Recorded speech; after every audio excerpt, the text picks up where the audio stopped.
स्वागत है आप सबका हमारे रसायन की इस क्लास में। हम परमाणु संरचना के बारे में पढ़ रहे थे और दूसरे भाग में हमने कक्षा, कक्षक और नोडल तल के बारे में पढ़ लिया था। आज हम उससे आगे थोड़ा सा चर्चा उसके आगे में करने वाले हैं। इसके पहले हम पढ़ रहे थे कि परमाणु में बहुत सारे इलेक्ट्रॉन होते हैं। किसी में 1 इलेक्ट्रॉन होता है, हाइड्रोजन में, हीलियम में 2 होता है, लिथियम में 3 इलेक्ट्रॉन होता है, बेरिलियम में 4 होता है। तो चाहे वो कोई भी तत्व हो, उसमें पाए जाने वाले इलेक्ट्रॉन कक्षकों में भरते हैं। और कक्षक हमको पता है 4 कक्षक होते हैं। पहला एस कक्षक था, दूसरा पी कक्षक था, डी कक्षक था और 4 कक्षक था। इन कक्षकों के बारे में हम पढ़ चुके थे। इसमें इलेक्ट्रॉन कितने कितने आते हैं? अधिकतम इलेक्ट्रॉन 2 होते हैं, इसमें अधिकतम इलेक्ट्रॉन 6 होते हैं, इसमें अधिकतम इलेक्ट्रॉन 10 होते हैं, इसमें अधिकतम इलेक्ट्रॉन कितने होते हैं? 14 होते हैं। तो इनमें पाए आने वाले अधिकतम इलेक्ट्रॉनों की संख्या इस प्रकार से हम जानते हैं। अधिकतम इलेक्ट्रॉन की संख्या इस प्रकार से होती है। अब वो जो इलेक्ट्रॉन होते हैं वो कौन से कक्षक में पहले भरेगा और कौन से कक्षक में बाद में भरेगा, उसको बताने के लिए बोर और बरी नाम के वैज्ञानिक ने, कौन से वैज्ञानिकों ने? बोर और बरी नाम के वैज्ञानिकों ने N+L का नियम दिया। किसका नियम दिया? N+L का नियम दिया। इस नियम के अनुसार से जिस कक्षक की ऊर्जा कम होती है, इलेक्ट्रॉन उसमें पहले भरता है। देख लेते हैं। ऊर्जा इलेक्ट्रॉन वहां भरता है, इलेक्ट्रॉन पहले वहां भरता है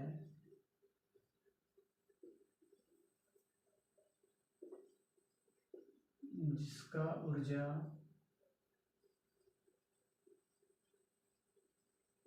या N+L कम होता है, जिसका ऊर्जा कम होता है, या फिर हम ये बोल सकते हैं N+L कम होता है। N मतलब हम जानते हैं मुख्य क्वांटम संख्या होता है और L मतलब द्विगुणित क्वांटम संख्या होता है। मान लीजिए हमारे पास दिया हुआ है यहाँ पे 2s 3p 3d 4s और 5p दिया हुआ है। मैं भी सीक्वेंस में नहीं लिखा हूँ, ऐसे ही अव्यवस्थित तरीके से लिख दिया हूँ। तो हमें पहले बोर बरी नियम का या N+L नियम से पता करना है कि किसकी ऊर्जा कम होती है और किसकी ऊर्जा ज़्यादा होती है। ये हमारे पास 5p 2s 3p 3d 4s दिया हुआ है। इतने में से किसकी ऊर्जा कम होगी और किसकी ऊर्जा ज़्यादा होगी, N+L का फॉलो करके हम पता करने का प्रयास करते हैं। तो हमें पता है कि सामने में गिनती लिखा रहता है, यह मुख्य क्वांटम संख्या है और मुख्य क्वांटम संख्या को हम स्मॉल n से प्रदर्शित करते हैं। ये सामने का लिखा हुआ संख्या मुख्य क्वांटम संख्या को शो कर रहा है। तो n बराबर 4 है, यहाँ पे n बराबर 3, n बराबर 3, n बराबर 2, n बराबर 5 है। और l को पता करना है तो ये s p d s p ये सभी जो s p d f होते हैं 4, वो l को प्रदर्शित करते हैं और उनका मान कितना होता है यहाँ लिख लिए रहते हैं। s का मान 0 होता है, p का मान 1 होता है, d का मान 2 होता है और f का मान 3 इतना होता है। तो N+L के हिसाब से अभी हमको इनका ऊर्जा पता करना है। शुरू में मुख्य क्वांटम संख्या और इधर जो दिख रहा है वो द्विगुणित क्वांटम संख्या जोड़ते जाते हैं तो यहाँ पर ऊर्जा हमको प्राप्त होते जाएगा। ये 5p का ऊर्जा हम निकालना चाहते हैं तो सामने में 5 लिखा हुआ है और यहाँ p लिखा हुआ है, p का मान होता है 1, तो यहाँ पर कुल ऊर्जा का मान आ गया 6। 2s का ऊर्जा निकालना चाहेंगे तो सामने में लिखा हुआ मुख्य क्वांटम संख्या 2 हो गया, और s का मान होता है 0, तो यहाँ पर कुल ऊर्जा मिल गया हमको 2। 3p सामने का क्वांटम संख्या 3 और p दिया हुआ है द्विगंशी क्वांटम संख्या, p का मान होता है 1, तो इसका कुल ऊर्जा निकल कर आ गया 4। फिर 3d का ऊर्जा निकालते हैं, 3 धन d बराबर होता है 2, तो यहाँ पर कुल ऊर्जा निकल कर आ गया 5। उसके बाद 4s का निकालते हैं, 4 धन 0 बराबर 4। तो इस नियम के हिसाब से इलेक्ट्रॉन सबसे पहले किसमें भरेगा, इसमें भरेगा सबसे पहले नंबर में, फर्स्ट में, इसमें सेकेंड नंबर में किस में भरेगा, या तो 4 में भरेगा या तो 5 में भरेगा। तो 4 और 5 किस में भरेगा, याद रखना है हमको, n प्लस l का मान समान होने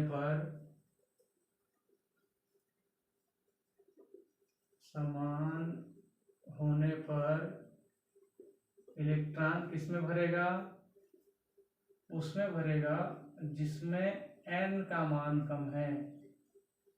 n का मान कम होता है।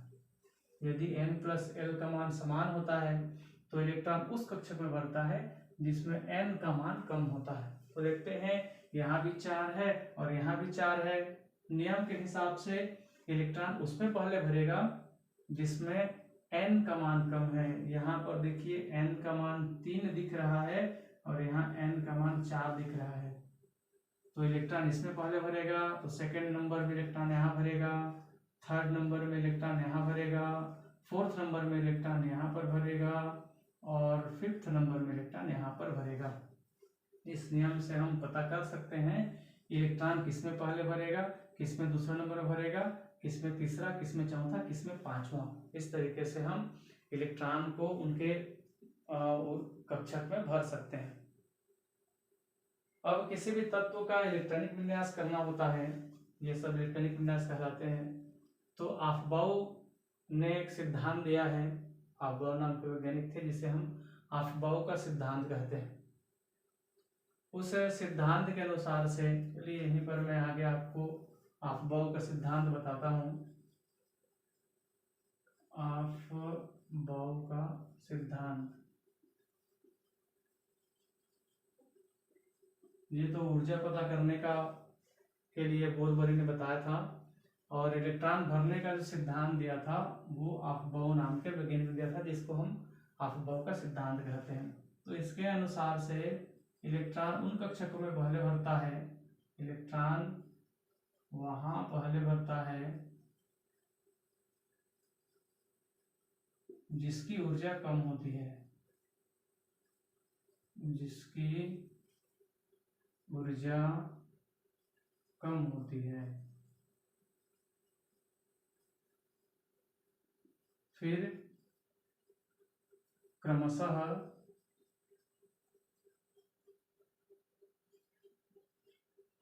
बढ़ती हुई ऊर्जा स्तर में प्रवेश करता है, ऊर्जा स्तर में प्रवेश करता है। और इसी नियम के हिसाब से हमें जितने भी 118 प्रकार के तत्व होते हैं इन सब का इलेक्ट्रॉनिक विन्यास करना है। 118 प्रकार के तत्वों का क्या करना है, इलेक्ट्रॉनिक विन्यास करना है। इसी आफबाउ के सिद्धांत के अनुसार से, और उसमें कौन सा नियम के हिसाब से इलेक्ट्रॉन भरते जाना है, तो n प्लस l के नियम के हिसाब से इलेक्ट्रॉन भरते जाना है। तो आते हैं हम कुछ तत्वों का उदाहरण लेकर इलेक्ट्रॉनिक विन्यास हमको करना है। मान लीजिए हमको हाइड्रोजन का इलेक्ट्रॉनिक विन्यास करना है। किसका इलेक्ट्रॉनिक विन्यास करना है, हाइड्रोजन का इलेक्ट्रॉनिक विन्यास करना है। तो हम जानते हैं कि हाइड्रोजन में एक प्रोटॉन होता है। कितना प्रोटॉन होता है, एक प्रोटॉन होता है, इसीलिए इसका परमाणु क्रमांक भी 1 होता है। हाइड्रोजन परमाणु उदासीन होता है, इसका मतलब है इसमें प्रोटॉन भी 1 होता, इलेक्ट्रॉन भी 1 होता है। याद रखेंगे, इसमें प्रोटॉन कितना होता है, 1 होता है, और इलेक्ट्रॉन कितना होता है, 1 होता है। इसी एक इलेक्ट्रॉन का हमको इलेक्ट्रॉनिक विन्यास करना है। कितने इलेक्ट्रॉन का, 1 इलेक्ट्रॉन का इलेक्ट्रॉनिक विन्यास हमको करना है। अब इलेक्ट्रॉनिक विन्यास करेंगे तो कैसे करेंगे? इलेक्ट्रॉनिक विन्यास करने के लिए अफबाउ ने एक बढ़ते हुए ऊर्जा स्तर का आरेख बनाया था। उस ऊर्जा आरेख को यदि हम जान लेते हैं तो फिर हम आराम से इलेक्ट्रॉनिक विन्यास कर सकते हैं। उसको बनाने का प्रयास करते हैं। ये यहाँ पर मान लीजिए 1s है, यहाँ पर 2s है, यहाँ पर 3s है, यहाँ पर 4s है, और यहाँ पर 5s है। इस प्रकार से बढ़ते बढ़ते जाएगा। यहाँ पर 2s के बाद 2p है, यहाँ 3p है, यहाँ 4p है, और यहाँ 5p है, यहाँ 3d, 4d, और यहाँ 5d दिख रहा है, यहाँ 4f है, और यहाँ पर 5f है। n+l के नियम के हिसाब से इलेक्ट्रॉन सबसे पहले किसमें प्रवेश करेगा, 1s में प्रवेश करेगा। उसके बाद इलेक्ट्रॉन इधर से होते हुए 2s में प्रवेश करेगा। 2s के बाद इलेक्ट्रॉन इधर जाएगा, ध्यान से देखते रहिए, एरो चिन्ह किस तरीके से आ रहा है घूमते घूमते। 2p में इलेक्ट्रॉन भरेगा। 2p में इलेक्ट्रॉन भरने के बाद इधर से वो यहाँ पर इलेक्ट्रॉन भरेगा, फिर यहाँ पर इलेक्ट्रॉन भरेगा, फिर यहाँ आने के बाद देखते जाएंगे एरो चिन्ह किधर जा रहा है, उसमें इलेक्ट्रॉन भरते जाएंगे। इसमें इलेक्ट्रॉन भरेगा, फिर इसमें इलेक्ट्रॉन भरेगा, फिर इसमें इलेक्ट्रॉन भरेगा, फिर इधर से हमको आना है इधर।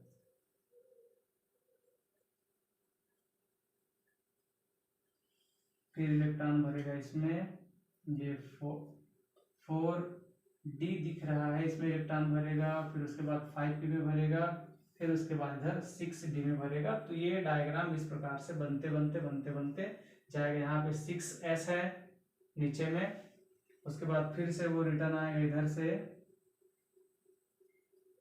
उसके बाद फिर यहाँ पर भरेगा, फिर यहाँ पर भरेगा। इस प्रकार से ये इस डायग्राम के हिसाब से इलेक्ट्रॉन भरते भरते भरते भरते जाते हैं। तो सबसे कम ऊर्जा किसकी होती है? तो सबसे कम ऊर्जा n+l के नियम के हिसाब से 1s का ऊर्जा सबसे कम है। इसीलिए इलेक्ट्रॉन सबसे पहले किसमें भरेगा? 1s में भरेगा। यदि हाइड्रोजन का हम इलेक्ट्रॉनिक विन्यास करते हैं तो यहाँ पर हम लिखेंगे 1s1। 2p1 नहीं लिख सकते। क्यों नहीं लिख सकते हैं? क्योंकि इन तीनों में या जितने भी दिख रहे हैं यहाँ पे, उन सब में सबसे कम ऊर्जा होती है 1s का। इसीलिए इलेक्ट्रॉन सबसे पहले प्रवेश करेगा 1s में। s में अधिकतम 2 इलेक्ट्रॉन आते हैं। कितने इलेक्ट्रॉन आते हैं? 2 इलेक्ट्रॉन आते हैं। लेकिन हाइड्रोजन के पास तो एक ही इलेक्ट्रॉन है। एक ही इलेक्ट्रॉन है ना हाइड्रोजन के पास, कि 4 है? 4 नहीं है, हाइड्रोजन के पास केवल एक ही इलेक्ट्रॉन है। वो एक इलेक्ट्रॉन यहाँ पर आ जाएगा। तो इसका हाइड्रोजन का इलेक्ट्रॉनिक विन्यास 1s1 हमको लिखना है। इसी प्रकार से आगे हम जाते हैं, हीलियम का इलेक्ट्रॉनिक विन्यास करते हैं। इसमें परमाणु क्रमांक इसका 2 होता है, प्रोटॉन उसमें 2 होते हैं, इलेक्ट्रॉन भी 2 होते हैं। इसका यदि हम इलेक्ट्रॉनिक विन्यास करेंगे तो इलेक्ट्रॉनिक विन्यास क्या करेंगे? डायरेक्ट 3s2 लिख देंगे क्या? 2s2 लिख सकते हैं क्या? 2p2 लिख सकते हैं क्या? नहीं लिख सकते हैं। हमें इलेक्ट्रॉन पहले उसमें भरना होता है जिसकी ऊर्जा सबसे कम होती है, और सबसे कम ऊर्जा है 1s की। और इस 1s की कैपेसिटी कितनी होती है? कितने इलेक्ट्रॉन यहाँ पर आ सकते हैं? 2 इलेक्ट्रॉन आ सकते हैं। तो हीलियम के पास 2 इलेक्ट्रॉन अवेलेबल हैं, इसीलिए दोनों इलेक्ट्रॉन इसमें भर जाएंगे। इसका इलेक्ट्रॉनिक विन्यास हो जाएगा 1s2।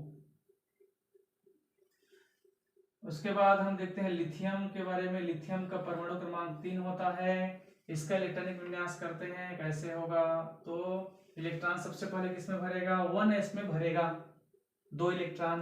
अगर बचा हुआ इलेक्ट्रॉन होगा, 2 से ज्यादा इलेक्ट्रॉन होगा, तो इस एरो चिन्ह का फॉलो करते करते वो यहाँ आएगा। तो पहले हम 1s में भर लेते हैं, जितने इलेक्ट्रॉन भरेगा 2 इलेक्ट्रॉन भरेगा, 2 इलेक्ट्रॉन यहाँ पर फिल कर दिए। अब लिथियम के पास 1 इलेक्ट्रॉन और बचा हुआ है एक्स्ट्रा, क्यों बच गया, उसी को यहाँ ठूस क्यों नहीं दिए 1s2 में। तो याद रखेंगे इस s कक्षक की कैपेसिटी कितनी होती है, 2 इलेक्ट्रॉनों को ग्रहण करने की क्षमता होती है। 2 इलेक्ट्रॉन यहाँ पर आ गए तो हम उसमें तीसरा नहीं ठूस सकते हैं। जैसे एक म्यान में 2 तलवारें नहीं आते हैं, ठीक वैसे इस s कक्षक पे 2 से ज्यादा इलेक्ट्रॉन नहीं आते हैं। तो याद रखेंगे 1s में 2 इलेक्ट्रॉन हो गए। अब जो इसके पास 1 इलेक्ट्रॉन बचा हुआ है, वो 1 इलेक्ट्रॉन इधर से देखते देखते जाएंगे 2s में भरेगा। 2s में भरेगा कितने इलेक्ट्रॉन, 1 इलेक्ट्रॉन। ध्यान देंगे पहला ये जो एक लिखा है मुख्य क्वांटम संख्या को, ये द्विगुणित क्वांटम संख्या को, और ये ऊपर का संख्या इलेक्ट्रॉनों की संख्या को दर्शाता है। तो देखिए इसमें 3 इलेक्ट्रॉन हैं, 2 इलेक्ट्रॉन यहाँ आ गए और 1 इलेक्ट्रॉन यहाँ आ गए। इसको आपको गिनना है, 2 और 1 3 इलेक्ट्रॉन। इसका लिथियम का इलेक्ट्रॉनिक विन्यास इस प्रकार से होगा अफबाउ के नियम के हिसाब से। उसके बाद हम देखते हैं बेरिलियम का परमाणु क्रमांक कितना होता है, 4 होता है। तो कहीं भी नहीं भर सकते हम इलेक्ट्रॉन को। इलेक्ट्रॉन कहाँ से भरना चालू करना है, 1s से भरना चालू करना है। तो यहाँ हम करते हैं 1s, इसमें कितने इलेक्ट्रॉन भरेंगे, 2 इलेक्ट्रॉन। फिर बचा हुआ इलेक्ट्रॉन इधर से घूमते घूमते कहाँ पहुंचेगा, 2s में पहुंचेगा। 2s में कर देते हैं, कितने इलेक्ट्रॉन आ सकते हैं, 2 इलेक्ट्रॉन आते हैं। अब 2 इलेक्ट्रॉन ही बचे थे उसके पास, तो इस प्रकार से 4 का इलेक्ट्रॉनिक विन्यास किए तो 1s2 और 2s2 हमको प्राप्त हुआ। इस प्रकार से हमको इलेक्ट्रॉनिक विन्यास करना है। एक बार मैं इरेज कर लेता हूं, उसके बाद हम बहुत सारे इलेक्ट्रॉनिक विन्यास करने वाले हैं।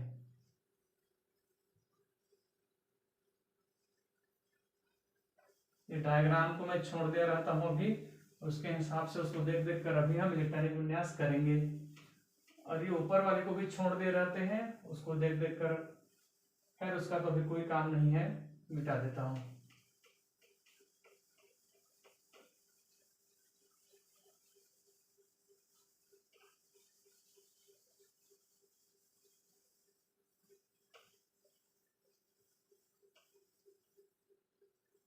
इसको भी मिटा देता हूं, क्योंकि 1-2 बार हम प्रयास करेंगे तो इस डायग्राम की कोई आवश्यकता नहीं होता। आप यदि 2 बार 3 बार प्रैक्टिस करते हैं तो डायग्राम आपको ऐसे ही याद हो जाएगा। तो अभी हम इलेक्ट्रॉनिक विन्यास करने का प्रयास करेंगे ऐसे तत्वों का जिनका परमाणु क्रमांक थोड़ा ज्यादा है।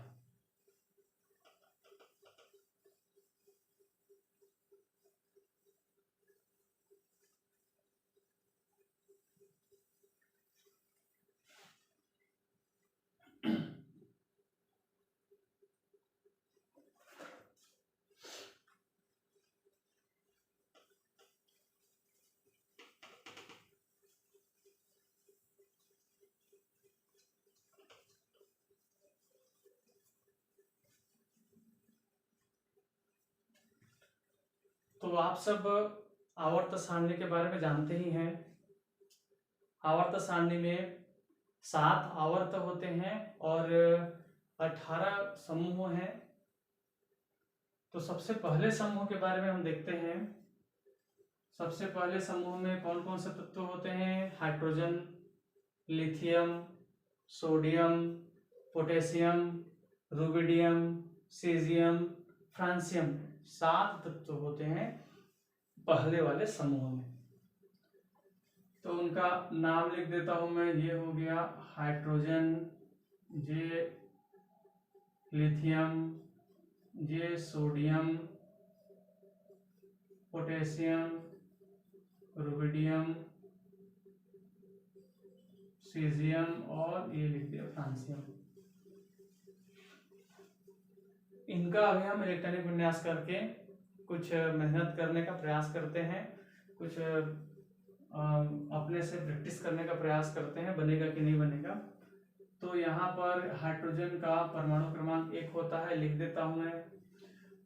अब उसके बाद यहाँ पे 2 जोड़ देते हैं इसमें, तो परमाणु क्रमांक आ जाएगा 3। यदि इसमें 8 जोड़ देते हैं तो इसका परमाणु क्रमांक आ जाएगा 11। इसमें और 8 जोड़ देते हैं तो पोटेशियम का परमाणु क्रमांक आ जाएगा 19। इसमें 18 जोड़ना है हमको। कितना जोड़ना है? 18। मैजिक अंक आप सब जानते होंगे। 18 जोड़ेंगे तो इसका परमाणु क्रमांक आ जाएगा 37। उसमें और 18 जोड़ देंगे तो परमाणु क्रमांक आ जाएगा 55। अब इसमें 32 जोड़ देते हैं। कितना जोड़ेंगे? 32। तो 5 और 2 7, 5 और 3 8, इतना हो जाएगा इसका परमाणु क्रमांक। मतलब हमें इलेक्ट्रॉनिक विन्यास करने के लिए ये परमाणु क्रमांक याद होना जरूरी है। यदि परमाणु क्रमांक याद नहीं रहेगा तो हम इलेक्ट्रॉनिक विन्यास नहीं कर पाएंगे। तो अब हम इस हाइड्रोजन का इलेक्ट्रॉनिक विन्यास करते हैं। इलेक्ट्रॉन सबसे पहले किसमें भरेगा? 1s में भरेगा। और कितने इलेक्ट्रॉन रहेगा? 1 इलेक्ट्रॉन रहेगा। तो हाइड्रोजन का परमाणु क्रमांक 1s1 आया। अब उसके बाद इस लाइन के 1 2 3 4 5 6 तत्व आपको दिख रहे हैं। कितने तत्व दिख रहे हैं? हाइड्रोजन का तो सब जानते हैं, या फिर सब जान लेंगे। नहीं जान रहे थे तो आप अभी जान चुके हैं। इसका इलेक्ट्रॉनिक विन्यास 1s1 होगा। कितना होगा? 1s1 होगा। और बाकी 1 2 3 4 5 6 का इलेक्ट्रॉनिक विन्यास करने में 6 सेकंड लगेंगे। कितने सेकंड लगेंगे? 6 सेकंड लगेंगे। अब आप सोच रहे होंगे 6 सेकंड में सबका इलेक्ट्रॉनिक विन्यास कैसे हो जाएगा? तो पॉसिबल है भाई, देखते रहिए 6 सेकंड में आपका इलेक्ट्रॉनिक विन्यास कैसे होगा। 6 सेकंड भी नहीं लगेंगे इलेक्ट्रॉनिक विन्यास करने में 1 2 3 4 5 6 तत्वों का। कैसे नहीं लगेगा? ऐसा नहीं लगेगा। काउंट करना चालू कर सकते हैं आप। इसका हो जाएगा 2s1, इसका हो जाएगा 3s1, इसका हो जाएगा 4s1, इसका हो जाएगा 5s1, इसका हो जाएगा 6s1, इसका हो जाएगा 7s1। लगा 6 सेकेंड। तो ये आप बोलोगे सर आप तो आखिरी आखिरी का लिख दिए हैं, ये बीच का कौन लिखेगा? ठीक है, 1 मिनट, इसको मैं थोड़ा दूर दूर करता हूं, तभी आपके जो बीच बीच में आएंगे उनको भी मैं आराम से लिख सकता हूं। तो थोड़ा सा डिस्टेंस यहाँ से दूरी बना के रखना है। इसका हो गया 2s1, इसका हो गया 3s1, इसका हो गया 4s1, इसका हो गया 5s1, इसका हो गया 6s1, और ये लास्ट वाले का हो गया 7s1। तो इधर बाकी का भाई आप गिनती जानते हैं। जैसे 1 2 मैं यहाँ पर लिख दिया हूँ 10। इसके बाद क्या क्या आएगा बताइए? 1 को मैं लिख दिया हूँ और ये 10 है, बीच में क्या क्या आएगा आराम से जान सकते हैं आप। 1 के बाद 2 आता है, 2 के बाद 3 आता है, 3 के बाद 4 आता है, 4 के बाद 5 6 7 8 9 10, आराम से जान लेंगे। ठीक वैसे भी तो ये है, मैं डायग्राम बना के आपको बताया था कि उस डायग्राम में सबसे पहले कौन आता है? 1s1 आता है। तो यहाँ पर हम लिख देते हैं 1s1। लेकिन यहाँ पे इलेक्ट्रॉन कितना है? 2 इलेक्ट्रॉन है, तो पहले कितना हो जाएगा? 1s2 और 2s1। इसके सामने में एक ही ये था कक्षक जिसको हमने लिख दिया। सोडियम का कितना होगा लिख कर देखते हैं। सोडियम का इलेक्ट्रॉनिक विन्यास 1s2 2s2 2p6 और 3s1। पहले तो आपको इतने में खत्म करना है, इसकी जानकारी मिल जाती है 6 सेकंड में। उसके बाद इसके बीच में क्या क्या आएगा, अब उस डायग्राम को याद करेंगे या फिर आपके दिमाग में रहेगा, तो इसके पहले क्या क्या आने वाला है उन सबको आप आराम से सॉल्व कर सकते हैं। जैसे ये पोटेशियम का मुझे इलेक्ट्रॉनिक विन्यास करना है, तो मैं क्या करूंगा? शुरू से स्टार्ट करूंगा 1s1 1s2 से, और जाके यहाँ पे मैं रुक जाऊंगा। देखिए इधर 1s2, फिर 2s2, 2p6, 3s2, 3p6 और 4s1। एक बार इलेक्ट्रॉनों की संख्या को काउंट कर लेते हैं। 2 2 4, 4 और 6 10, 10 2 12, 12 6 18, 18 और 1 19। आगे इतना। अब इसका इलेक्ट्रॉनिक विन्यास करके मैं आपको बता रहा हूं, आराम से हम बनाएंगे, सब इजीली बनते जाएगा। हमें रुकना कहाँ पर है, 1s1 में रुक जाना, उसके पहले जितना है सबको लिख देना है। 1s2, 2s2, 2p6, 3s2, 3p6, 3d10, 4s2, 4p6 और 5s1। इलेक्ट्रॉन को काउंट कर लेते हैं। 2 2 और 2 4, 4 और 6 10, 10 2 12, 12 6 18, 18 10, कितना हो गया 28, 28 2 30, 30 6 36, 36 और 1 37। यहाँ भी हम करने का प्रयास करते हैं। 1s2, 2s2, 2p6, 3s2, 3p6, 3d10, 4s2, 4p6, 4p6, 4d10, 5s2, 5p6। एक बार जोड़ के देखते हैं 55 हुआ कि नहीं हुआ, उसके बाद फिर गलत है कि सही है कैलकुलेट करेंगे हम। 2 2 4, 4 और 6 10, 10 और 2 12, 12 6 18, 18 10 28, 28 2 30, 30 और 6 36, 36 और 10 46, 46 और 2 48, 48 और 6 54, 54 और 1 55। ये भी इलेक्ट्रॉनिक विन्यास हमारा बन गया। तो ऐसे मेहनत करते जाएंगे तो इधर वाला इलेक्ट्रॉनिक विन्यास भी हमारा बन जाएगा। तो ये था पहले समूह का, समूह 1 का इलेक्ट्रॉनिक विन्यास। इसके में भी सामने के सबको हमको लिखते लिखते जाना है। चलिए बनाने का प्रयास करते हैं, उसके बाद हम देखेंगे काउंट वाउंट करके सही है कि गलत है। हमको रुकना कहाँ पर है, 7s1 में रुक जाना है। तो 1s2, 2s2, 2p6, 3s2, 3p6, 3d10, 4s2, 4p6, 4p6 के बाद 4d10, 4d10 इसको भी मैं मिटा देता हूँ। 7s1 या थोड़ा दूर कर देता हूँ। उसके बाद यहाँ आ जाएगा 5s2, 5p6,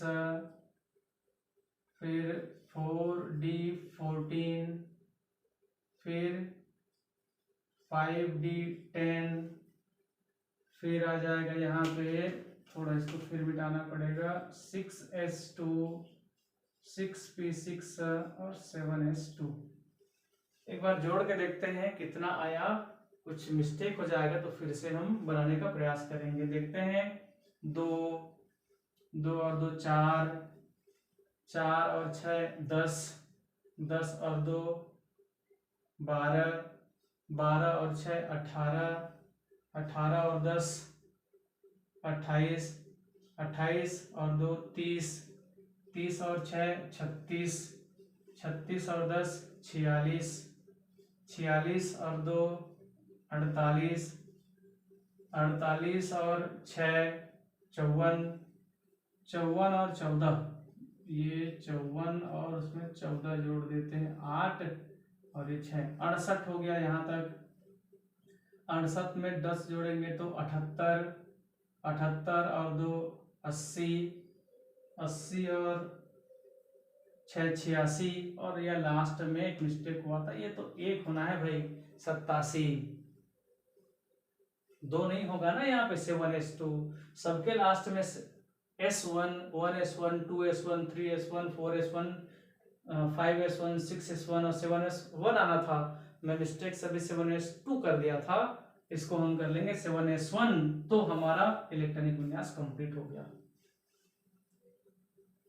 तो इस प्रकार से हमको इलेक्ट्रॉनिक विन्यास करना है। ये अफबाउ का नियम है। अफबाउ के नियम के हिसाब से इलेक्ट्रॉन पहले वहां भरता है जिसकी ऊर्जा कम होती है। कहाँ भरता है इलेक्ट्रॉन? जिसकी ऊर्जा कम होती है, फिर ज्यादा ऊर्जा में, फिर ज्यादा ऊर्जा वाले में, फिर ज्यादा ऊर्जा वाले में, और अंतिम में कब भरता है? जिसकी ऊर्जा अधिक होती है उसमें सबसे बाद में भरता है।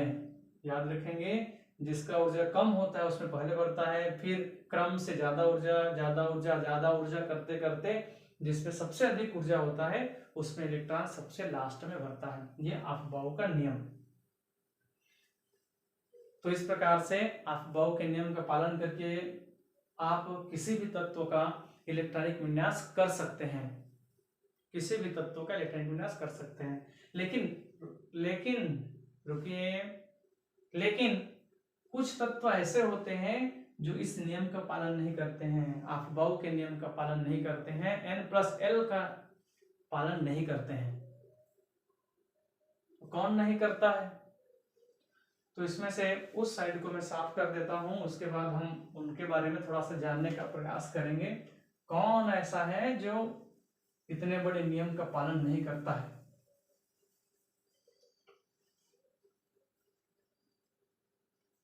तो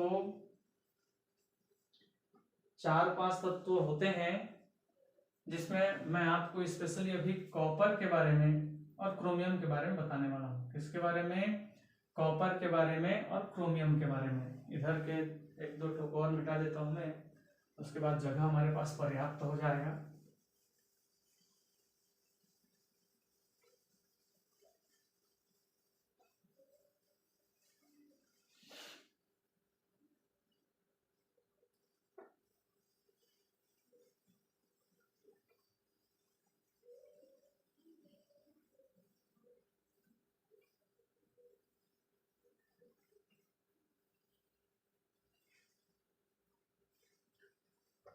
तो कॉपर और क्रोमियम के बारे में जानने से पहले मैं आपको थोड़ा सा बता देता हूं कि अभी हमने पहले वाले समूह का इलेक्ट्रॉनिक विन्यास किया, उसी तरीके से दूसरा समूह है, तीसरा समूह है, कुल मिलाकर 18 समूह हैं। उन सभी समूहों का हम इलेक्ट्रॉनिक विन्यास विस्तार से किसी दिन अगर टाइम मिला तो सभी का हम इलेक्ट्रॉनिक विन्यास लेकर आएंगे। लेकिन अभी समय के हिसाब से मैं आपको बस इतने का एक समूह का इलेक्ट्रॉनिक विन्यास करके बताया, और अभी आपको मैं कॉपर और क्रोमियम का इलेक्ट्रॉनिक विन्यास भी बताने वाला हूँ। कॉपर और क्रोमियम जो कि अफबाउ के नियम का पालन नहीं करते हैं, इसका पालन नहीं करते हैं, अफबाउ के नियम का पालन नहीं करते हैं, उन्हें हम अफबाउ के नियम के अपवाद कहते हैं। अफबाउ नियम के अपवाद।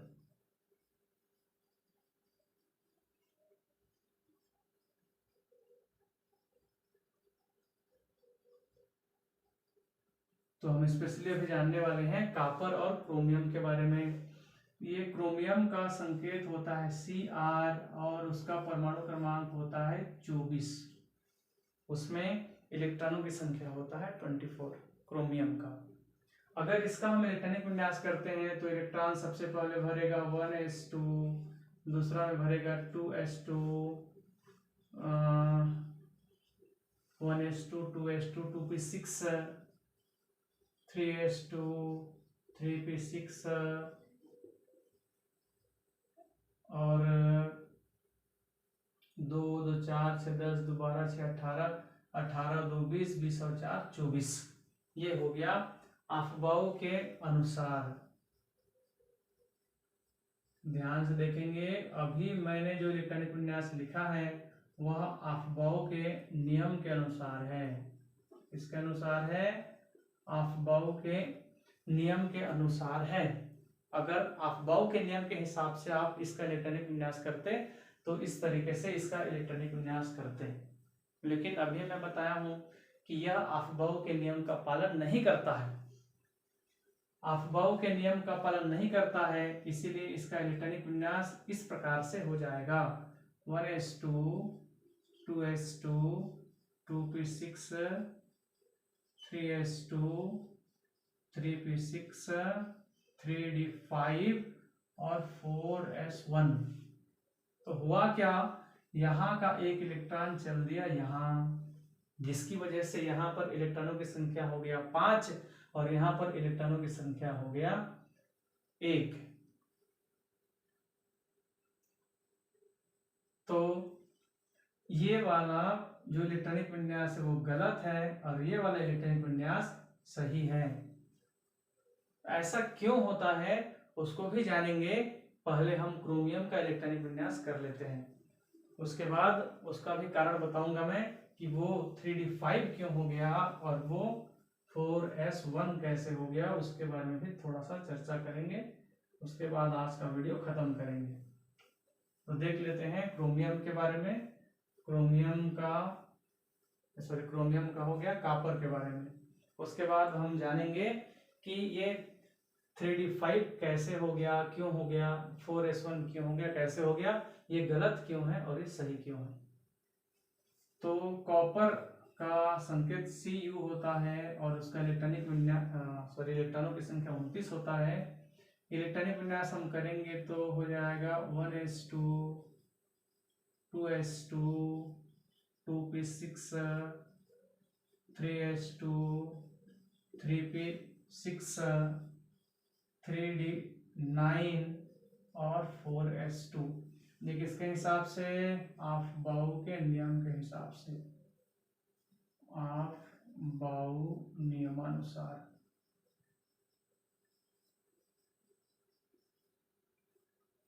अफबाउ के नियम के अनुसार से कॉपर का इलेक्ट्रॉनिक विन्यास इस प्रकार से होना चाहिए। एक बार इलेक्ट्रॉन को काउंट कर लेते हैं, 2 2 4 से 10 2 12 से 18 और 10 28 और 29 इतना।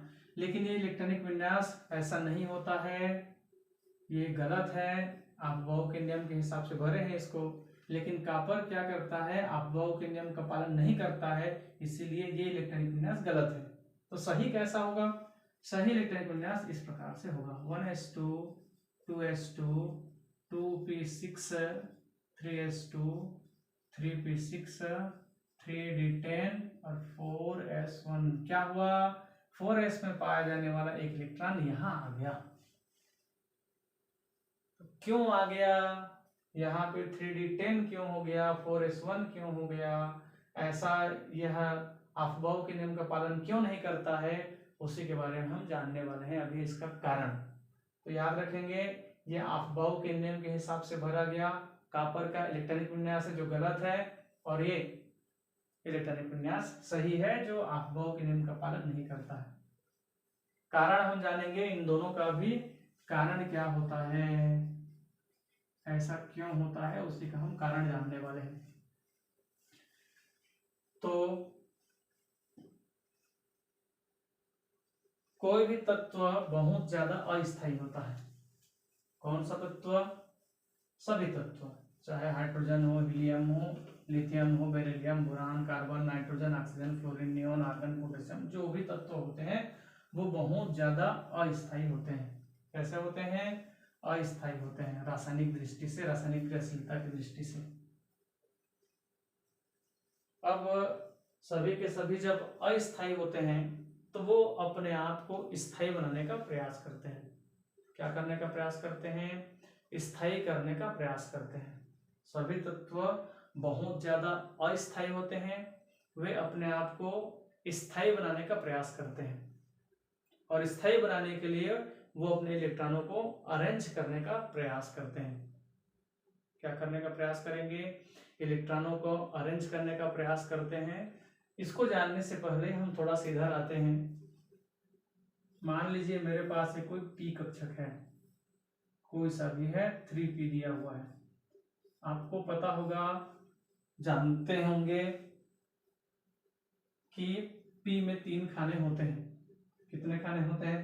3 खाने होते हैं। मान लीजिए इसमें पहला इलेक्ट्रॉन है, 2 इलेक्ट्रॉन है इसमें।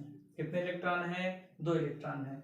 दोनों इलेक्ट्रॉन सिंगल सिंगल है, मतलब यहाँ जो इलेक्ट्रॉन है वो इलेक्ट्रॉन कैसे हैं? अयुग्मित हैं, अनपेयर्ड हैं।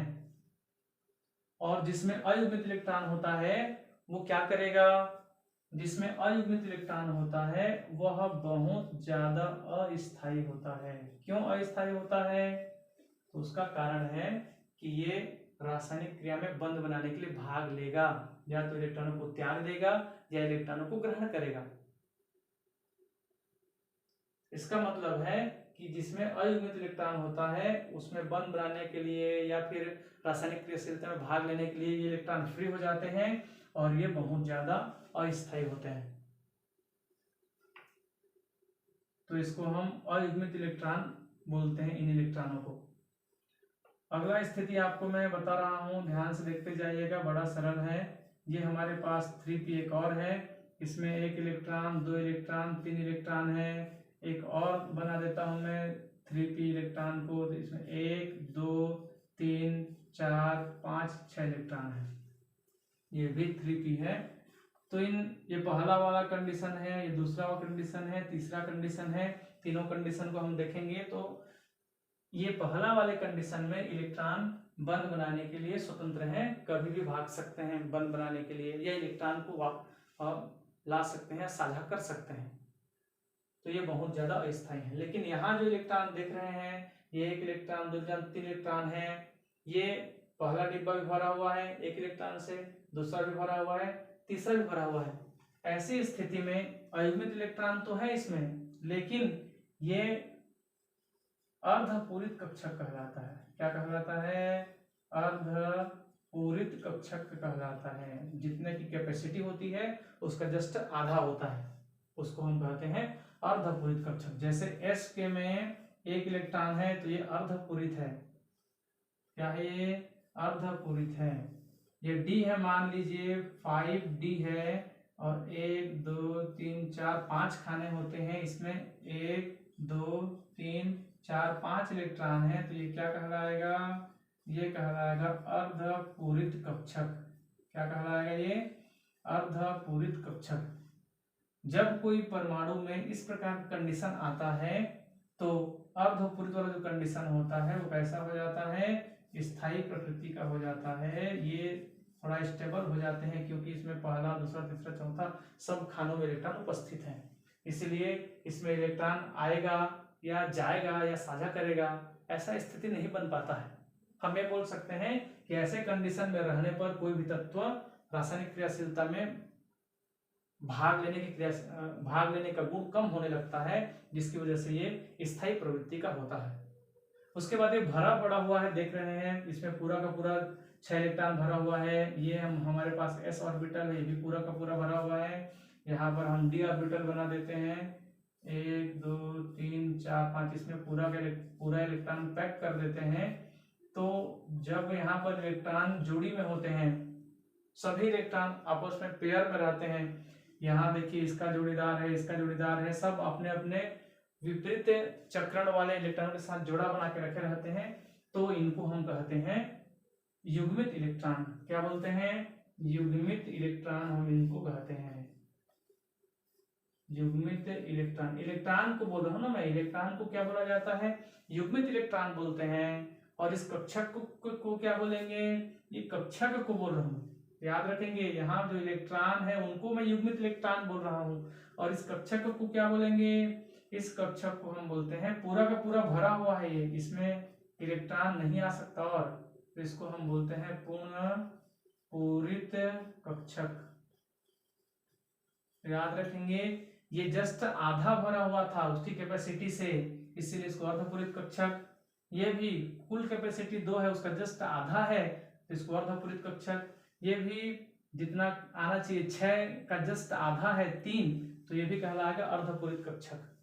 ठीक वैसे यहाँ पे 10 इलेक्ट्रॉन आते हैं, 10 का 10 भरा है। यहाँ पे 2 इलेक्ट्रॉन आते हैं, 10 का 10 भरा है। यहाँ 6 आते हैं, 6 इलेक्ट्रॉन भरे हुए हैं। तो इसको और इसको क्या बोलेंगे? पूर्ण पूरित कक्षक कहते हैं। और जिस तत्व में पूर्ण पूरित वाला कक्षक वाला स्थिति आता है वो बहुत ही ज्यादा स्थायी प्रवृत्ति का होता है। ऐसी प्रवृत्ति का होता है, स्थायी प्रवृत्ति का होता है। वह रासायनिक रूप से बहुत ज्यादा उदासीन होता है, रासायनिक क्रियाशीलता में भाग नहीं लेता है, बंध बनाने में भाग नहीं लेता है, ऐसा वो प्रयास करते हैं। तो याद रखेंगे, जिसमें ऐसा वाला कंडीशन होता है, अवमित इलेक्ट्रॉन पाए जाते हैं, वो स्थायी होते हैं क्योंकि उनके इलेक्ट्रॉन फ्री रहते हैं बंध बनाने के लिए। अर्धपूरित वाले ये थोड़ा सा रासायनिक क्रियाशीलता में बंध बनाने के लिए भाग नहीं से दूर रहना चाहते हैं क्योंकि यहाँ पर डब्बा भरा हुआ है। अर्धपूरित वाले स्थायी प्रकार के होते हैं, पूरा भरे वाले और ज्यादा स्थायी प्रकार के होते हैं। तो हमको इन दो चीजों पर ध्यान देना था। हमें ध्यान देना था कि अर्धपूरित कक्षक, यहां पर आपको याद रखे रहना है, अर्धपूरित कक्षक और पूर्ण पूरित कक्षक, अर्धपूरित कक्षक और पूर्ण पूरित कक्षक कैसे होते हैं? स्थायी होते हैं।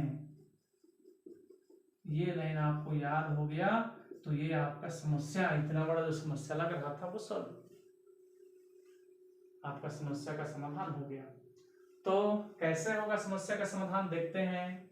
तो यहाँ देखो 3D में 4 इलेक्ट्रॉन है। कितने इलेक्ट्रॉन है? 4 इलेक्ट्रॉन है। तो ये 3D है हमारा, 4 इलेक्ट्रॉन डाल देते हैं, 1 इलेक्ट्रॉन, 2 इलेक्ट्रॉन, 3 इलेक्ट्रॉन, 4 इलेक्ट्रॉन। और ये 4s वाला, ये 3D वाला डिब्बा बना दिया मैं और ये 4s वाला बना दिया, इसमें 2 इलेक्ट्रॉन है।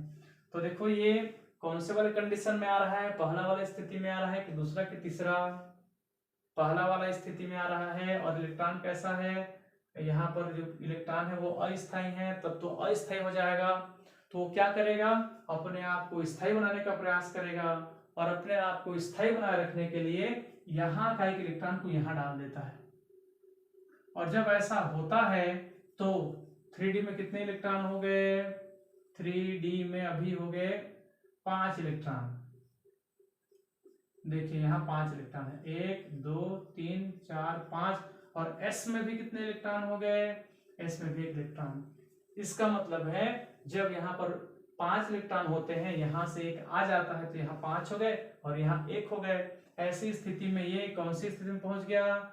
दोनों के दोनों अर्धपूरित कक्षक की स्थिति में पहुंच गए, अर्धपूरित कक्षक की स्थिति में पहुंच गए और ये थोड़ा सा स्थायी हो गए। इसीलिए क्रोमियम अपने आप को स्थायी बनाए रखने के लिए यहाँ अफबाउ के नियम का पालन नहीं करता है, बल्कि यहाँ से एक इलेक्ट्रॉन को लाकर यहाँ पर भर देता है और अर्धपूरित कक्षक का निर्माण करता है ताकि यह स्थायी रह सके। शॉर्टकट में याद रखेंगे, क्रोमियम अफबाउ के नियम का पालन नहीं करता है क्योंकि क्रोमियम अपने आप को स्थायी बनाना चाहता है। स्थायी बनाए रखने के लिए 4s में पाए जाने वाले 1 इलेक्ट्रॉन को वह 3D में डाल देता है, जिसकी वजह से 3D में 5 इलेक्ट्रॉन हो जाते हैं और 4s में 1 इलेक्ट्रॉन हो जाता है और दोनों के दोनों अर्धपूरित कक्षकों के जैसा व्यवहार करने लगते हैं और ऐसे स्थिति में आते हैं तो वह ज्यादा स्थायी हो जाता है। ठीक वही क्रोमियम में है। क्रोमियम में पाए जाने वाले ये अंतिम के इलेक्ट्रॉन 3D9 है और 9 मतलब कितना हो जाएगा? यहाँ पर 3D9 में इधर चित्र बना रहा हूँ, 3D9 का 1 2 3 4 5 6 7 8 और 9 और उसके बाद 4s2 है। ये देखिए यहाँ पर एक अयुग्मित इलेक्ट्रॉन है, अयुग्मित इलेक्ट्रॉन है तो वह बंध बनाने के लिए जा सकता है, इसका मतलब वह अस्थायी है। कॉपर अपने आप को स्थायी बनाने का प्रयास करता है और यहाँ के इलेक्ट्रॉन को यहाँ डाल देता है। अब डाल देगा तो क्या हो जाएगा? स्थिति कुछ इस प्रकार से बन जाएगा। कैसा स्थिति बन जाएगा? इसमें 10 इलेक्ट्रॉन हो गए, 1 2 3 4 5 6 7 8 9 10 और इसमें ऐसे कंडीशन में एक वाला पूर्ण पूरित हो गया, 3D वाला पूर्ण पूरित हो गया और 4s1 कैसा हो गया? 4s1 अर्धपूरित हो गया। और ऐसे कंडीशन में ये किस प्रकार से व्यवहार करेंगे? स्थायी प्रकार से व्यवहार करेंगे।